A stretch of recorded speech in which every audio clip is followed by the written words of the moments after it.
Thanks for joining me for another video. This is my review for the Storm Axiom. We're going off the rails here, obviously, so I'll try to hit all the high points while you watch this monster of a ball hook off the planet on the house shot for a bit. This footage isn't flipped. I've begun drilling things left-handed. I couldn't imagine a world where I'd need an Axiom or the fresh new idol I drilled for the comparison right-handed, and since I'm switching hands at the end of the season, I thought this would be the perfect time to start the transition.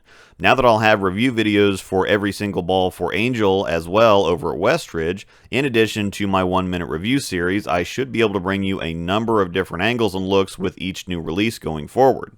This is 5x5 by 2.5 for me layout-wise, which is pretty well identical to how it looks righty, seeing as how my pat measurements are extremely similar. The Axiom features both a new cover and core, NEX, which stands for Nano Extreme, and the new Orbital core.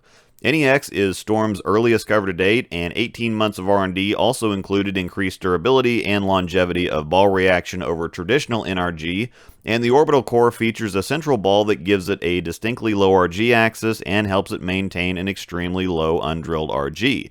Now what does that mean? It means it's impossible for me to keep it on the correct side of the lane, and that it's going to stay like that longer than its predecessors. Now, instead of doing the review on the house shot and the comparison videos on the 2019 Open Championships doubles and singles pattern, the house shot obviously isn't happening and didn't go much better for the idol, so we're just going to hop on the 42-foot 28.4mm DNS pattern now, and what a relief. I'm a little rusty on the left side, but I've still had several years of league and practice under my belt, so the only real concern here would have been if this was a spare shooting video. Ball reaction is much better and much more appropriate on this pattern. I can slow down and think about executing rather than just flat chucking it. The left side of the lane is generally tighter, so less room left to right. The back ends are crisper, and the track is closer to the gutter. While hitting the 3 board on the right side would represent a couple board miss right, 3 or 4 is actually the target here. The Axiom rolls heavy but has a comfortable amount of length and an above average amount of shape down lane for the strength. I'm really getting UFO vibes here. With the symmetric core, it's not quite as much overall as the UFO is, but it's definitely checking all the same boxes. Traction without burning energy, a surprising amount of shape for a nano-based solid cover, and plays angle extremely well. Now, despite being way too much ball for the house shot, it wasn't puking or giving up, and that's something to pay attention to. A lot of the time, people will use stronger balls on shorter or drier conditions, counting on them to burn energy and be kind of lazy. I don't think that that's an option with the Axiom. However, this is good news for those who have issues with stronger balls getting slow, soft, or lazy. I wouldn't let the house shot debacle put you off too much. The left side of the lane does hook more, and I have a pretty heavy roll on that side of the lane as well, so I'd wait for Angel's review to truly judge the amount of raw traction, but I think that seeing it on the condition it was designed for should show that it's still very strong, just not as crazy as it looked on the house shot.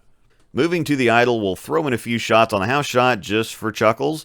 I didn't entertain that for very long after giving it serious attempts with the Axiom. It's also just too strong, but I think you can already see a shape difference. Similar traction, but the idol is slower and rounder on the back end. Now moving to the DNS shot, the idol is also quite a bit more at home, and that reinforces the shape differences. Again, similar traction, but the back end strength of the Axiom lifts it over the idol, much the same way the UFO compared to the Halo. Now once we start moving deeper on the lane, the idol just can't hang with the Axiom. Now, as the idol gets some games and some lane shine on it, it settles into a nicely usable, rounder shaping, but still strongish reaction. This is idol number 3 for me, but the first one lefty, so I imagine once it calms down, I'll be able to use it in league. However, according to the literature, the longevity testing for the Axiom has shown it to retain its reaction much longer than traditional NRG, so it's going to stay stronger longer than the idol, I'm sure. Now, there are trade-offs either way, and we'll examine those in the Axiom versus idol video, but for now, the Axiom is basically a baby UFO, which I'm pretty happy about.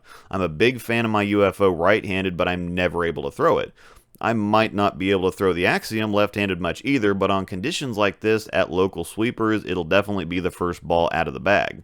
The Axiom releases March 20th. Thanks for watching.